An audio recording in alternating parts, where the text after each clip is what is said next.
경제지문 들어가 보도록 하겠습니다. 이번에 이제 법이 나올지 경제가 나올지 말이 많은데, 일단 역사적인 흐름만 봤을 때는 경제가 가능성이 높아요. 근데 또 킬러를 빼라고 했기 때문에 경제 제재가 나오면 일단 숫자가 들어가고, 숫자가 들어가면 킬러처럼 보일 가능성이 높죠. 그래서 출제자 입장에서는 킬러를 내지 말라고 했으니까 경제보다는 법이 좀 안전할 수 있을 것 같아요. 논란을 안 받으려면. 그 평가원이 이거는 선 넘었다 라고 한 거에서도 경제지문이 있었고, 그때 발표했던 킬러 문제 그 항목 중에서도. 그래서 그러한 것들 때문에 경제가 안 나올 수도 있을 것 같긴 한데, 그래도 가능성이 아예 없진 않거든요. 역사적인 법경제 흐름만 놓고 봤을 때는 나올 가능성이 정말 크기 때문에 여러분들 꼭 알아두셔야 됩니다. 근데 나온다 하더라도 막 그렇게 과한 계산을 시키거나 과한 사고력을 요구하진 않을 거예요. 다만 정말 기본적인 경제 지식은 알고 있어야지 풀리게 될 겁니다. 정말 기본적인 경제 지식이라는 건 통화량이나 이자율 이런 것들의 관계나 얘네의 뜻이 뭔지, 물가, 수출, 수입 이런 것들의 서로 간의 관계에 대해서는 기본 지식으로 진짜 알고 있어야 된다. 그 정도는 요구할 가능성이 큽니다. 경제 지문이 나온다고 한다면. 이 지문도 정말 기본적인 것들만 묻고 있어요. 그래서 정말 이 지문을 지금 시기에 되게 여러분들이 보면 좋겠다 싶었던 게, 정말 기본적인 것들로만 묻고 있는데 기본적인 것들에 대한 이해가 안 돼 있으면, 기출문제를 통해서 기본적인 경제지식에 대한 선행이 안 돼 있으면 이해가 다소 어려울 수 있을 만한 그런 지문입니다. 그래서 아마 기출문제를 보면서 기본적인 지식들을 안 쌓아 놓으셨던 분들은 6번에서 틀렸을 거고, 4, 5번은 뭐 쉬우니까 답이 너무 쉽게 보이니까 맞췄을 건데,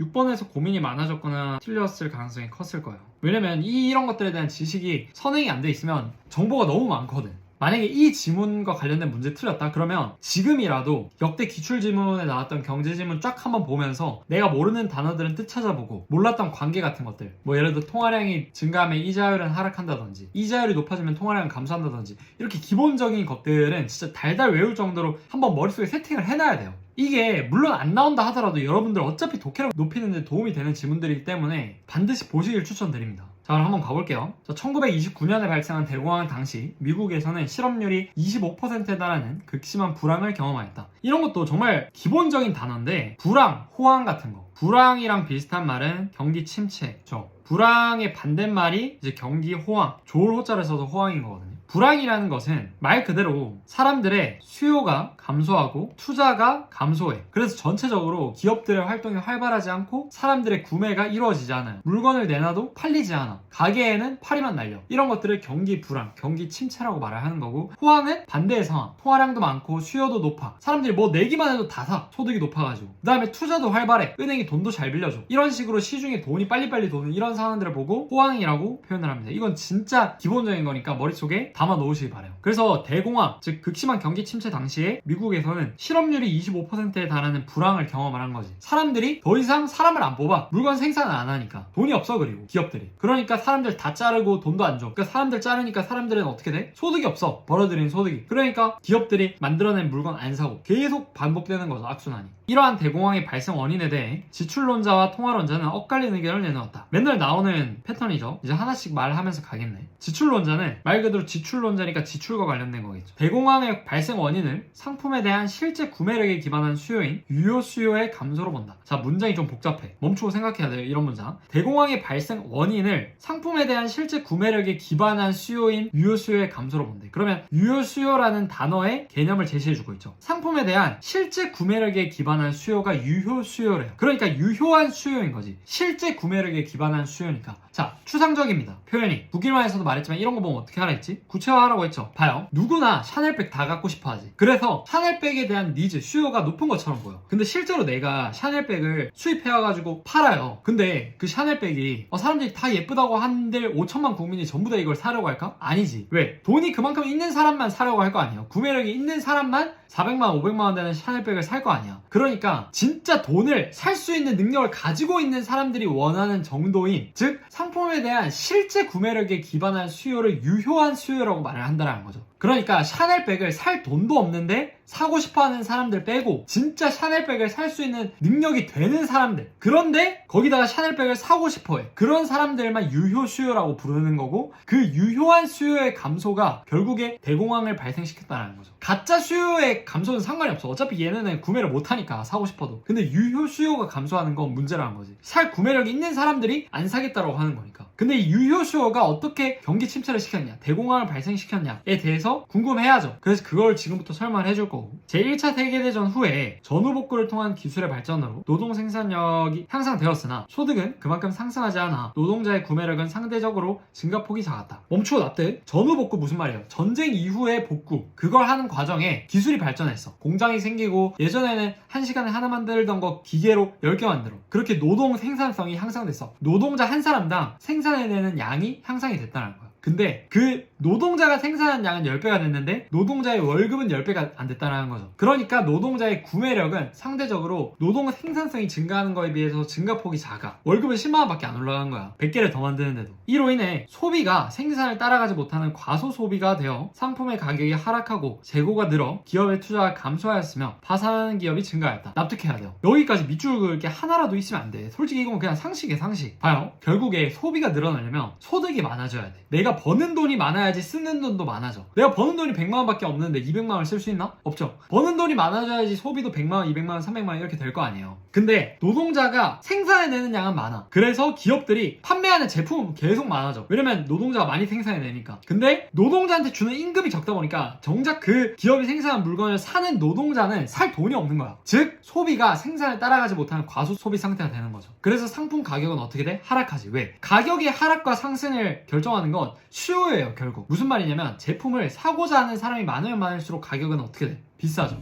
근데 반면에 가격이 싸지려면 어떻게 돼요? 얘를 사고 싶어하는 사람이 없으면 돼. 그러면 가격은 자연스럽게 떨어져. 가격이 하락했다는 건 사람들이 더 이상 얘를 사고 싶어하지 않는다는 거야. 그러면 가격 하락해. 근데 사람들이 안 사. 가격을 계속 내리는데도 안 사. 그럼 어떻게 돼? 재고가 쌓이죠. 즉 안 팔린다라는 거야. 창고에 박아두는 거지, 안 팔려서. 근데 재고가 쌓이면 어떻게 될까? 기업이 더 많은 제품을 생산하려고 할까 안 할까? 신제품 생산 안 하죠. 사람들이 안 사니까, 내가 만들어도. 그러니까 투자가 어떻게 돼? 감소하지. 그럼 파산하는 기업도 당연히 증가하겠죠. 왜냐면 기업이 계속 먹고 살려면 계속 물건을 생산해서 팔아야 되는데, 내가 예전에는 100개 생산해서 팔면 100개 다 팔렸어. 그래서 내 영업이익이 100억이었어. 근데 이제는 100개를 만들어서 팔아도 안 사. 재고만 남아. 그러니까 파산하는 기업이 많아지는 거죠. 문을 닫는다는 거야. 이에 따라 기업에 대출해준 은행이 원리금을 회수하지 못해 파산하기 시작하자 기업이 투자 재원을 조달하기 어려워져 투자가 더욱 감소하는 악순환이 이어졌다. 자, 이것도 좀 배경 지식이 있어야지 이해가 가능한데, 자, 생각을 해봐요. 기업에 대출을 해준 은행이 원리금을 회수하지 못해 파산해. 왜 그래? 은행은 사람들한테 돈을 받죠. 사람들이 은행에 돈을 100억 맡겨, 200억 맡겨. 그러면 은행은 그 100억, 200억을 가지고 있는 게 아니라 돈을 돌리죠. 계속 100억 받았으면 10억만 남겨놓고 90억은 다른 사람한테 빌려줘서 이자를 받아서 그 돈으로 먹고 사는 거란 말이야, 은행이.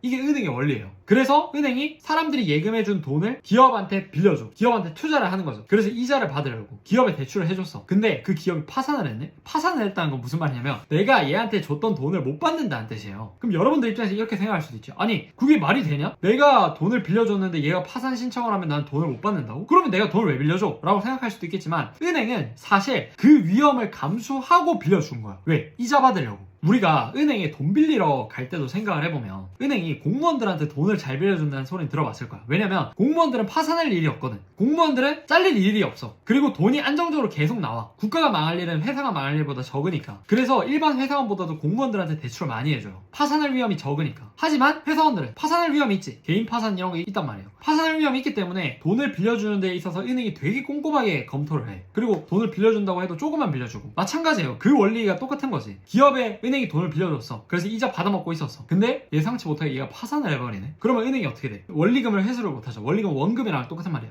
내가 빌려줬던 원금을 100억 빌려줬으면 그 100억을 회수를 못할 거 아니야. 그러면 은행도 어떻게 돼요? 파산하겠지. 근데 은행이 왜 파산할까요? 여기서 봐봐. 내가 100억을 은행에 맡겨놨어. 근데 은행이 10억만 남겨두고 90억을 기업한테 대출을 해줬어. 근데 내가 와서 말해. 내가 저번에 100억 넣어놨던 거 빨리 내놔라. 근데 은행이 돈이 없대. 지금 못 준대. 그럼 난리 나겠죠. 그럼 은행 파산해야 돼. 이렇게 되면. 그 다음에 은행이 돈을 굴려서 그 이자로 직원들 월급도 주고 이제 회사가 성장을 해나가는 거였는데 이제 그렇게 못해. 기업들이 다 하나씩 파산을 해가니까 원리금 회수도 못하고. 그러니까 직원들한테 월급 줄 돈도 없고 은행 직원들한테. 그러니까 점점 파산을 해나가는 거죠. 그 다음에 돈을 넣어놨던 사람들한테 이 사람들이 돈을 지금 내 100억 달라고 하는데 줄 수도 없고 은행에 있는 돈이 없으니까. 그래서 은행이 하나둘씩 파산을 해. 근데 여기 또 문제가 원래 기업들이 돈을 은행한테 빌렸어. 은행이 돈이 제일 많으니까. 은행이 원래 대출을 해주는 곳이니까. 근데 은행이 파산한다는 건 무슨 말이야? 기업들이 더 이상 돈을 빌릴 데가 없어진다는 거죠. 즉 투자 재원을 조달하기 어려워지는 거야. 그러니까 투자가 더욱 감소하죠. 봐봐. 기업이 투자가 감소해가지고 파산하는 기업이 증가했어. 아까 위에 보면 기업 투자가 감소해서 파산하는 기업이 증가했죠. 더 이상 생산을 안 하고 그냥 장사 접는 거야. 내가 더 생산을 해봤자 이게 재고로 쌓이니까 더 마이너스만 되는 거지. 근데 이게 악순환을 불러일으키는 거죠. 기업이 파산해. 그러면 은행도 파산해. 그러니까 돈을 빌릴 은행이 없으니까 또 기업이 또 파산해. 그러니까 계속 악순환이 이어졌다는 거야. 여기까지 제가 이렇게 배운 지식을 설명을 해드렸는데 이게 머릿속에 진짜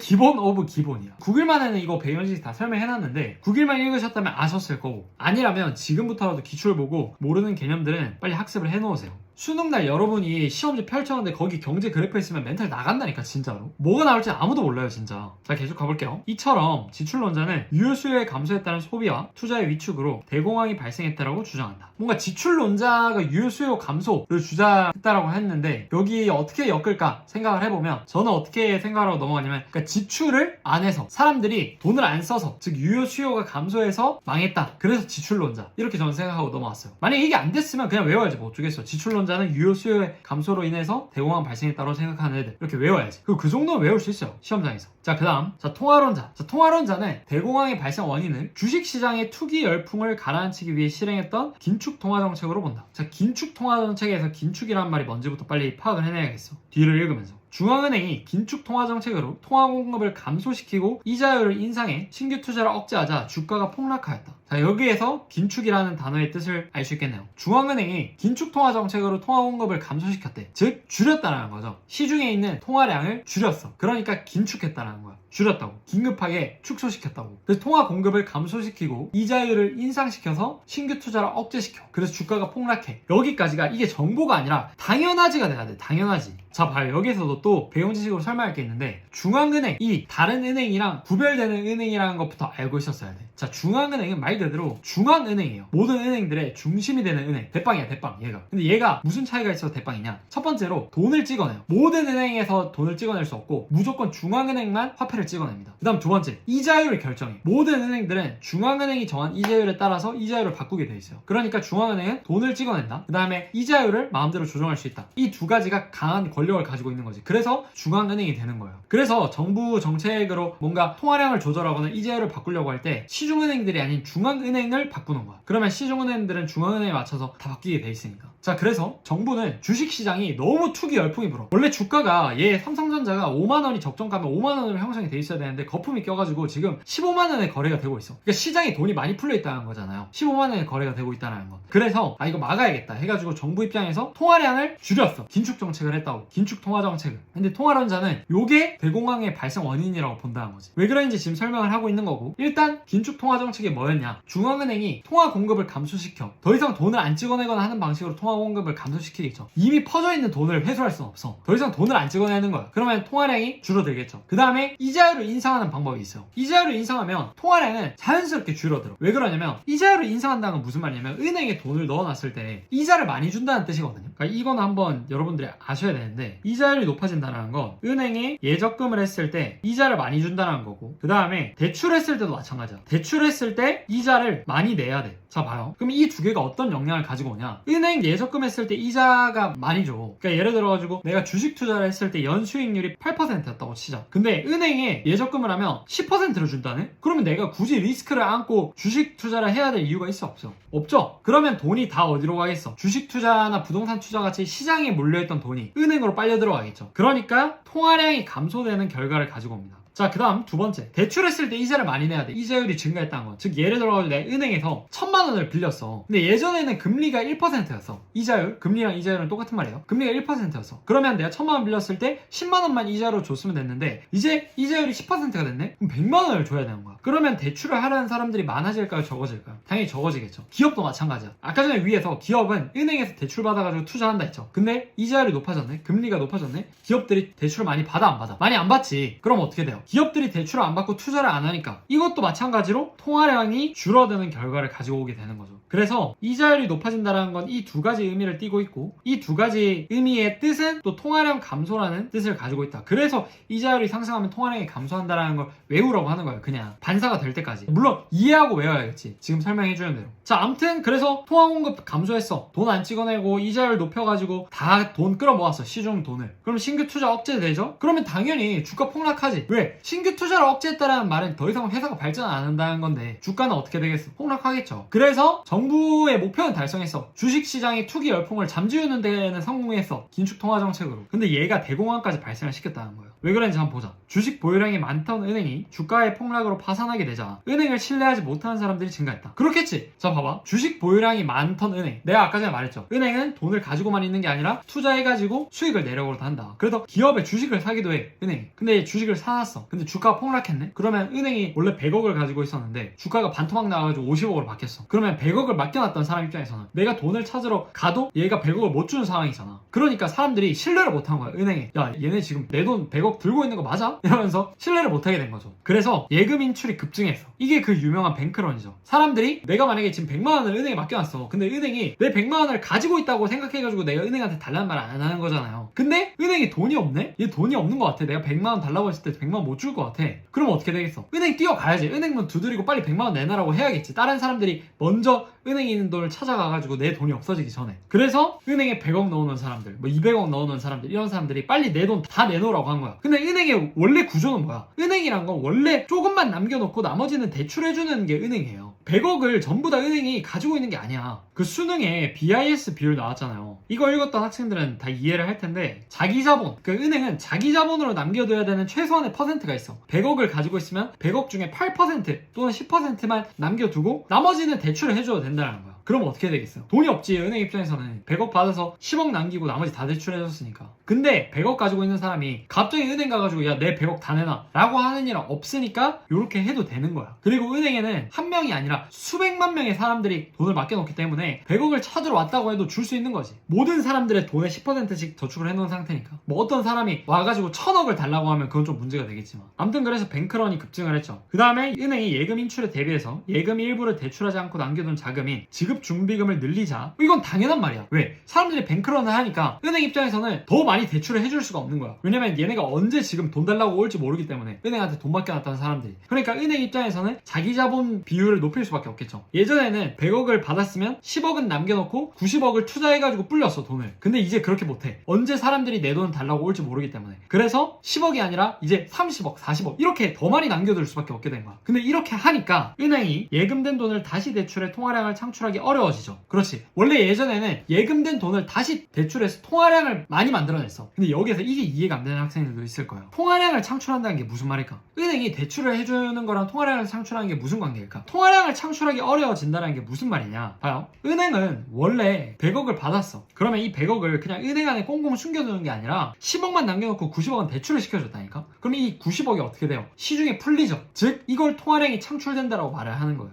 은행이 100억을 받은 그대로 자기 안에 놔두지 않고 90억은 떼가지고 시중에다가 대출하면서 뿌려주니까 통화량이 창출되었던 거야. 근데 통화량 창출이 안 되지. 왜? 지급 준비금을 늘리니까 예전에는 90억 대출해줬었는데 지금은 50억밖에 대출 안 해주는 거야. 즉 통화량 창출이 어려워지는 거지. 그럼 통화량은 더욱 감소하게 되고, 이처럼 통화론자는 통화량 공급 감소에 따른 은행의 연쇄적인 파산으로 대공황이 발생했다고 주장한다. 봐요. 은행이 원래 다시 돈을 대출해가지고 통화량을 창출하는 게 은행이 돈을 버는 방법이었어. 대출이자를 받았으니까. 근데 통화 공급 감소, 즉 통화량을 창출하기가 어려워졌어. 이 말은 다른 말로 무슨 말이죠? 은행이 돈을 벌 수가 없어졌다는 뜻이죠. 그러니까 돈을 벌기가 힘들어졌다. 그러니까 결국에 은행이 문을 닫는다. 그래서 아까 전에 지출론자랑 똑같은 결론이 은행이 파산이 된다는 거예요. 그럼 결국에 은행이 파산하니까 기업도 파산하겠고 계속 이게 반복되면서 대공황이 발생이 된 거지. 똑같은 결론이지만 서로 다른 주장을 하고 있는 거죠. 지출론자는 뭐야? 유효수요의 감소. 통화론자는 긴축 통화정책, 즉 통화량 자체를 줄인 거, 중앙은행을 통해서. 이게 문제였다 라고 보는 거죠. 여기까지 읽고 지출론자의 주장이 뭐였는지 한번 상기시켜주고 넘어가는 게 중요해요. 그래야지 비교하거나 나중에 문제로 돌아갔을 때 빨리 풀려. 비교하거나 공통점 물어보는 문제가 있을 때. 여기에서 한번 상기시켜주는 속도랑 지문 가서 다시 생각하려는 속도랑 차이가 많이 나요. 그러니까 읽으면서 한 10초 정도씩 앞 내용 상기 상기하면서 가주는 게 좋습니다. 지출론자는 통화량이 크게 부족하면 명목 이자율이 상승해야 하는데 대공황 시기에는 실제로 명목 이자율이 대폭 하락하는 현상이 일어났으므로 통화론자의 주장이 틀렸다고 주장하였다. 갑자기 지출이 통화를 까네? 봐요. 지출론자 입장은 통화량이 만약에 부족해. 너 말대로 통화량의 감소로 대공황이 일어났다고 치자. 그러면 명목 이자율이 상승해야 돼. 자, 생각하고 납득. 통화량이 부족하면 명목 이자율이 상승해야 되냐? 명목 이자율에서 명목이 뭔지는 정확히 모르겠어. 근데 이자율이라는 건 알잖아요. 통화량이 감소했을 때 이자율은 어떻게 되죠? 이자율은 올라가야 되지. 이건 진짜 기본이에요, 기본. 지금 이거 보면서 왜 그래야 돼요? 묻고 있으면 답이 없는 거야. 빠르게 설명해주면 통화량이 부족하다는 것은 무슨 말이야? 돈이 부족하다는 거죠. 시중에 돈이 부족해지면 어떻게 돼? 돈의 가치는 올라가죠. 근데 이자율은 돈의 가치라고 생각하면 돼. 그러니까 돈의 가치인 이자율은 당연히 올라가겠죠. 돈이 희소해지니까. 돈이 희귀해지니까 돈의 가치는 올라가서 이자율은 높아지는 거야. 통화량이 부족해지면. 근데 사실 대공황 시기에는 그렇게 안 됐다. 그러니까 네 말 틀렸다. 라고 지출론자가 말을 하고 있는 거죠. 자, 이게 어떤 구조로 지금 반박이 이루어지고 있는지 이해를 해야 되는데 봐요. 통화론자랑 지출론자는 둘 다 대공황이야. 근데 그 근거를 지출론자는 유효수의 부족이다. 통화론자는 긴축통화 정책이다. 라고 했지. 그러면 지출론자가 통화론자 깔 때 어떻게 해야 되죠? 이 근거 까야 되죠. 근거를. 근데 근거가 뭐였어? 통화량의 감소였다. 그게 근거였으니까 이 통화량의 감소가 아니었다는 것만 말하면 되잖아요. 그러니까 요걸 지금 까고 있는 거지. 네 말대로 통화량이 부족해가지고 대공황이 일어나는 거라면 명목 이자율이 상승을 해야 되는데 사실 그렇게 안 됐다. 실제로. 그러니까 네 말 틀렸다. 네 근거 틀렸다. 라고 말한 거죠. 이에 대해 통화론자는 명목 이자율이 상승하지 않더라도 통화량 부족에 따른 경기 침체가 발생할 수 있다고 반박하였다. 야, 이자율 상승 안 해도 통화량만 부족해도 경기 침체 발생할 수 있어. 라고 변명을 한 거죠. 자, 왜 그런지 봅시다. 통화량이 감소해 물가 하락이 예상되면 물가 상승률의 예측치인 기대 인플레이션이 음수가 된다. 자, 멈추고 생각. 통화량이 감소하면 물가 하락이 되나요? 이거 생각하고 납득할 수 있어야 돼. 통화량이랑 물가의 관계도 기본이에요. 자, 통화량이 감소했다는 건 무슨 말이죠? 시중에 돈이 적어진다. 시중에 돈이 작아진다는 건 돈의 가치가 올라간다. 돈의 가치가 올라간다는 것은 적은 돈으로도 같은 물건을 살 수 있다는 뜻이죠. 예전에는 짜장면 한 그릇 먹으려면 5,000원 냈어야 되는데 돈의 가치가 올라서 4,000원만 내도 짜장면 먹을 수 있는 거야. 즉 통화량이 감소하게 되면 돈의 가치는 희소해지고 돈의 가치가 희소해진다는 것은 물가가 내려간다는 걸 뜻하죠. 왜? 같은 돈으로 살 수 있는 물건의 개수가 많아졌으니까. 예전에는 5,000원 가지고 몇 개 못 샀는데 돈의 가치가 높아졌다는 건 5,000원 가지고 살 수 있는 게 많아졌다는 거니까 이 말은 다른 말로 물가가 낮아졌다는 것과 똑같은 말이겠죠. 물건값이 낮아져야지 더 많이 살 수 있을 거 아니야. 그러니까 예전에는 짜장면 한 그릇에 5,000원을 받았다면 이제는 돈의 가치가 높아졌으니까 4,000원만 받아도 그 짜장면 한 그릇 값을 한다는 거죠. 그래서 통화량이 감소해서 물가 하락이 예상이 돼. 납득해, 여기까지. 근데 봐봐, 제가 방금 말한 이런 것들을 이해를 안 하고 있으면 이거 전부 다 정보예요. 지금 말한 전부 다. 어떻게 푸냐고. 자, 그러니까 반드시 알아둬야 된다고요. 이 정도 개념은. 계속 가볼게요. 자, 그래서 물가 하락이 예상이 되면 물가 상승률의 예측치인 기대 인플레이션이 음수가 된다. 자, 여기에서 기대 인플레이션이라는 단어에 제시된 개념 나왔죠. 기대 인플레이션율이라는 것은 물가 상승률의 예측치라는 거야. 자, 봐요. 물가가 하락하면 물가 상승률의 예측치는 어떻게 되겠어? 음수가 되겠죠. 음수가. 납득할 수 있어야지. 봐봐. 물가 상승률이잖아요. 물가가 상승을 해야 상승률이 양수가 되지, 당연히. 물가가 하락하면 당연히 물가 상승률은 마이너스가 되겠죠. 그래서 물가 상승률의 예측치인 기대 인플레이션율도 음수가 되는 거야. 이 경우에 명목 이자율에서 기대 인플레이션율을 차감한 사전적 실질 이자율이 상승한대. 자, 여기에서 사전적 실질 이자율을 구하는 공식이 나왔죠. 명목 이자율 빼기 기대 인플레이션율이야. 근데 아까 전에 뭐라 했죠? 기대 인플레이션율이 음수라고 했죠. 그러면 빼기 마이너스 음수니까 플러스가 되겠지. 그러니까 사전적 실질 이자율의 값은 상승하는 거죠. 저는 여기에서 어떻게 이해를 하고 넘어가냐면 명목 이자율은 말 그대로 그냥 수치로 명목적으로만 딱 수치로만 보이는 이자율인 거야. 근데 실질적인 이자율 자체는 상승을 한다는 거죠. 그러니까 이렇게 말하는 거야. 야, 너가 명목 이자율 하락한다고 했지? 근데 명목 이자율이니까 그렇게 보이는 거지 사실 실질적인 이자율은 높아져 라고 변명을 하는 거죠. 그러니까 원래 경제의 이 기본 메커니즘에 맞게 돈의 가치가 하락하면, 즉 통화량이 부족하면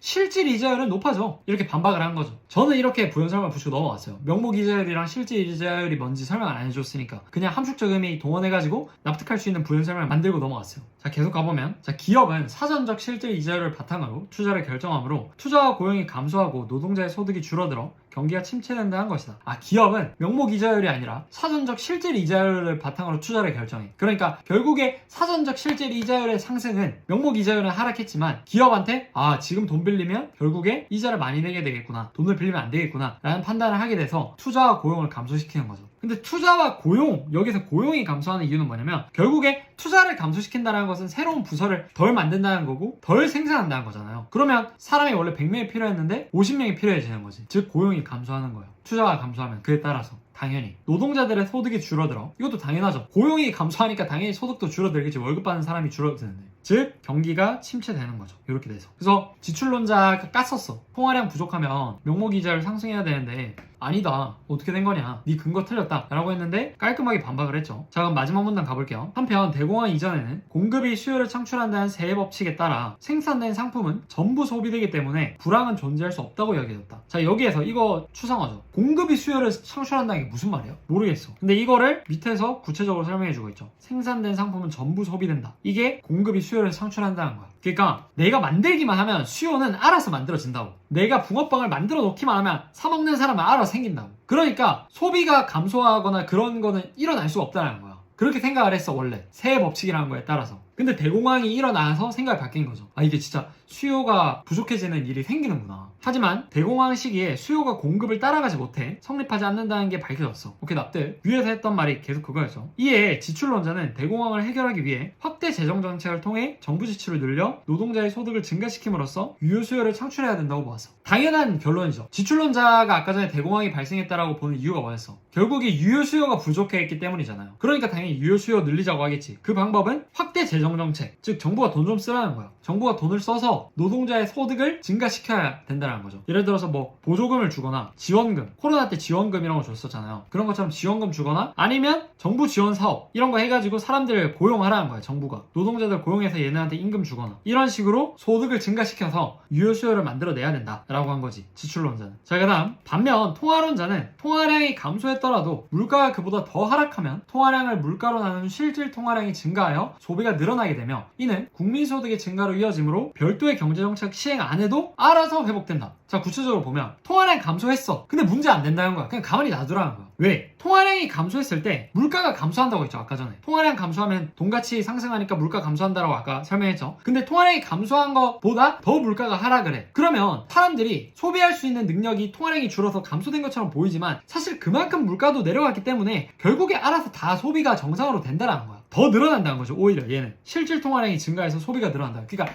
겉보기에는 통화량이 줄어든 것처럼 보여. 명목상으로 줄어든 것처럼 보여. 근데 물가가 더 감소했기 때문에 결국에 내가 같은 돈으로 살 수 있는 물건은 더 많아진 거야. 통화량이 감소하기 전보다도. 그러니까 실질적인 통화량은 증가한 거죠. 이거 환율 지문 나왔어. 오버슈팅 지문 2018학년도 수능에. 그래서 결국에 국민소득의 증가다. 사실 국민소득이 증가한 걸로 봐야 된다, 이거는. 그 뜻이죠. 그러니까 뭐 별도로 뭐 안 해도 알아서 회복된다라고 봤다는 거지. 오케이, 둘 다 납득할 수 있어요. 그러니까 진짜 이번 지문은 진짜 좋은 지문이야. 제가 방금 말했듯이 배경 지식이 정말 복합적으로 다 사용됐는데 그렇게 어려운 배경 지식도 아니고 되게 기초적인 배경 지식. 그래서 이 지문을 여러 번 보면서 여러분들이 제가 방금 말했던 것들을 진짜 자연스럽게 할 수 있을 정도까지 보시는 걸 추천을 드려요. 그리고 이 정도 난이도로 구평도 나온다면 나올 것 같고요. 경제지문 딱 진짜 이 정도로 나올 거예요. 왜냐면 지금 딱 보면 아시듯이 부연 설명을 과도하게 붙여야 되는 문장이 하나도 없었어. 결국에 부연 설명을 붙여야 되는 문장이 얼마나 있느냐로 지문의 난이도가 결정이 되는 거거든요. 근데 얘 보면 그런 문장이 없잖아. 그렇게 어렵지 않았다는 거거든. 거기다가 이제 기출 질문에 나왔었던 기초적인 배경 지식 묻고 있으니까 충분히 이 정도는 나올 수 있는 거죠.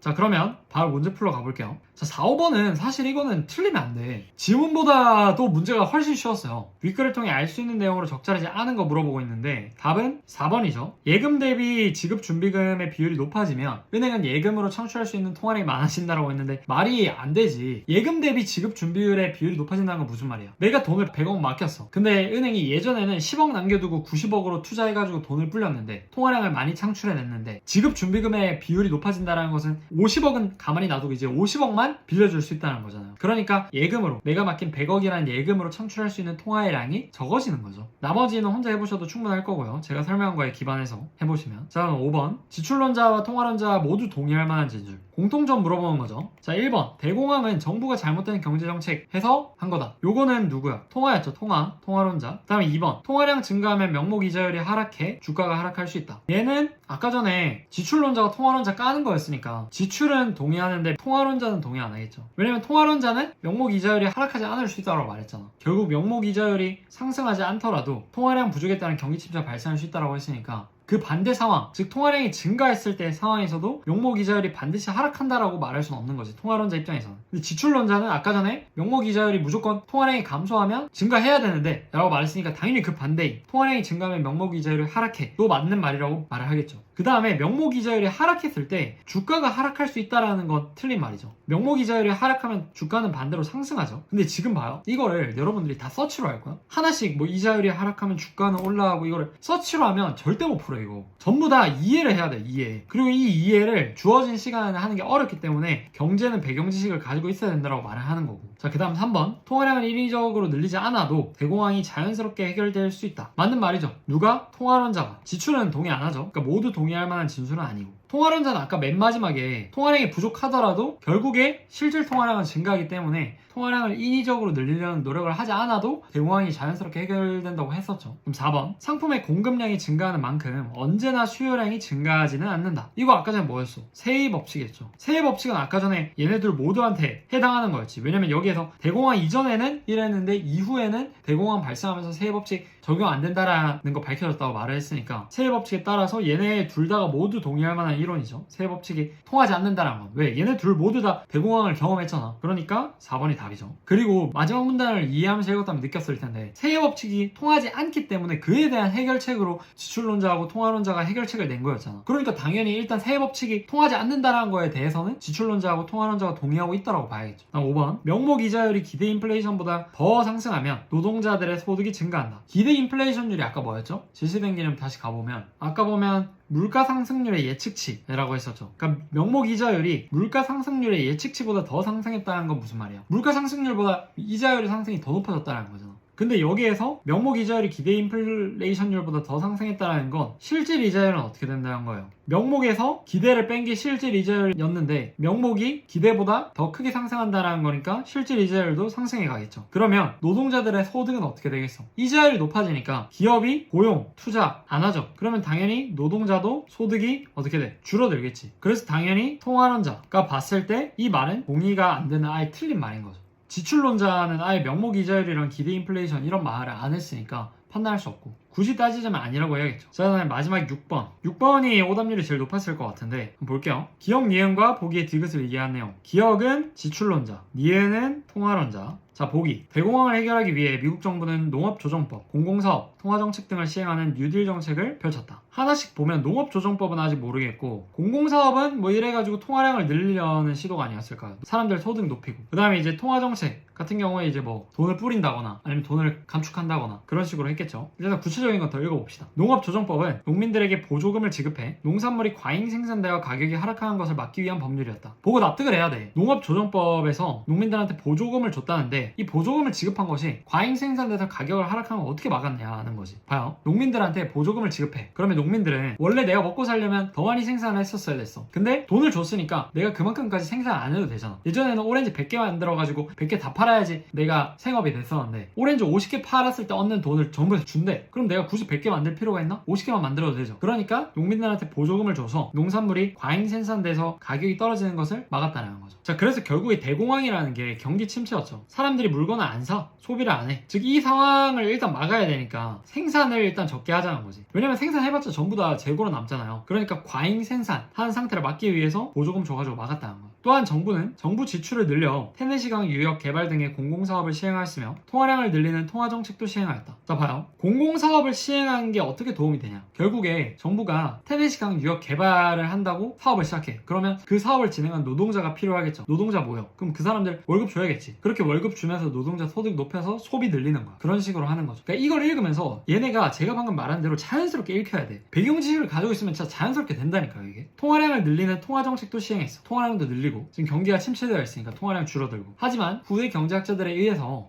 공공사업과 통화정책은 규모가 충분하지 못해서 효과가 미미했다는 비판도 받아. 그 통화량을 늘리는 통화정책 했는데 많이 안 늘렸다는 거지. 그 다음에 공공사업도 공공사업을 해서 모든 국민들한테 소득을 증가시켜 줄 수는 없잖아. 그러니까 결국에 철근 나르는 사람들, 그 공사장 인부들의 소득은 증가시켜 줄 수 있어도 그것과 관련 없는 일을 하는 사람들의 소득은 증가시킬 수가 없는 거죠. 그러니까 규모가 충분하지 못해서 효과가 미미했다는 비판도 받았다는. 자, 1번. 기억은 공공사업의 시행이 노동자의 구매력을 상승시켰다고 보겠군. 자, 기억은 지출론자였죠. 지출론자는 당연히 이게 맞다라고 보겠지. 공공사업 시행하면 사람들 돈 많이 주지. 소득 증가하지. 소득 증가하면 당연히 구매력 상승시키지. 여기에 한 단계가 지금 빠져 있는 거죠. 소득 증가. 그러면 구매력 당연히 상승. 지출론자도 당연히 이건 동의하겠죠. 다음 지출론자는 농업조정법이 시행된 후 농산물 소비가 그대로였더라도 농산물의 과소 소비 상태는 개선되었을 거라고 보이군. 그렇지. 사람들이 소비가 그대로야. 100개 팔 때 오렌지 100개 팔 때랑 50개 팔 때랑 소비가 그대로야. 소비가 원래 100개 팔 때 80이었고 50개 팔 때 80이었어. 그러면 부족해지면 부족해졌지 과소 소비 상태는 일단 개선이 된 거니까 맞는 말이죠. 자 3번 이해는 대공황 전에 정부가 통화 공급을 충분히 늘렸다면 뉴딜 정책을 시행하지 않아도 되었을 것이라고 보이겠군. 이건 당연히 맞는 말인 게 통화론자의 주장이 뭐였어? 정부가 긴축 통화 정책을 했기 때문에 망했다라는 거였잖아. 그러니까 대공황 전에 충분히 통화 공급을 늘렸으면 굳이 뉴딜 정책까지 시행할 필요가 없었다라고 말을 할 수 있겠죠. 그 다음 4번 니에는 정부가 통화 정책을 시행해 통화량이 늘어났더라도 물가가 상승했다면 효과가 작았을 것이라고 보이겠군. 자 봐요. 통화량이 늘어났더라도 통화량이 늘어나면 물가가 어떻게 돼요? 통화량이 아까 줄어들었을 때 돈의 가치 상승하면서 물가도 낮아진다 했죠. 근데 통화량이 늘어나면 돈의 가치가 어떻게 돼? 시중에 있는 돈이 많으니까 돈이 많으면 돈의 가치는 떨어지죠. 돈의 가치가 떨어지면 짜장면 한 그릇 더 많은 돈을 줘야 돼. 그러니까 물가 상승하지. 물가가 이렇게 상승을 하면 뉴딜 정책의 효과가 작아 커. 뉴딜 정책의 목적은 뭐였어요? 결국에 소비를 많이 시키게 하기 위한 거였잖아요. 사람들의 소득을 증가시키게 해줘가지고 보조금 줘서 과소 소비 상태 막고 그 다음에 공공사업 해가지고 소득 늘려가지고 소비 늘리게 하고 그 다음에 통화량 늘려가지고 사람들 돈 많이 가질 수 있게 하고. 근데 이렇게 했어. 이렇게 다 했는데도 물가가 상승해버려. 그럼 어떻게 돼요? 내가 소득이 늘어났어. 내가 이제 월급 500만 원 받아. 근데 치킨 값이 원래 2만 원이었던 게 4만 원이 됐네? 그럼 내가 시켜 먹을 수 있는 치킨의 수는 똑같다는 거야. 크게 달라지지 않는 거죠. 그러니까 통화량이 늘어났더라도 물가가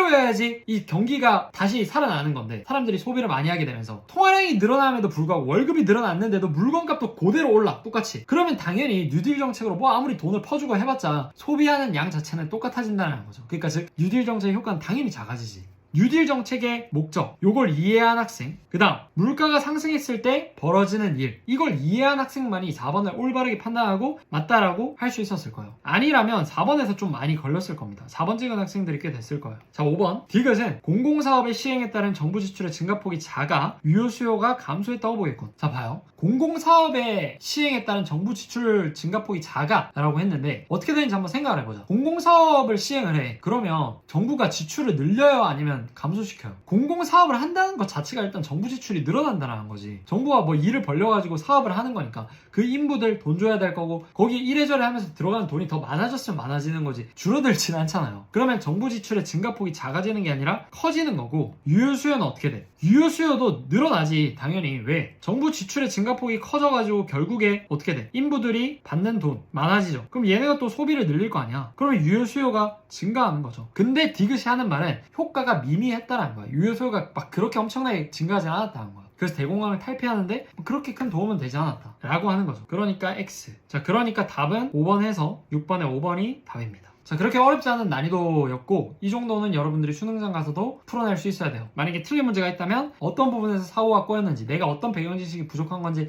잘 생각을 하셔서 꼭 보완하신 다음에 수능 치러 가셨으면 좋겠습니다.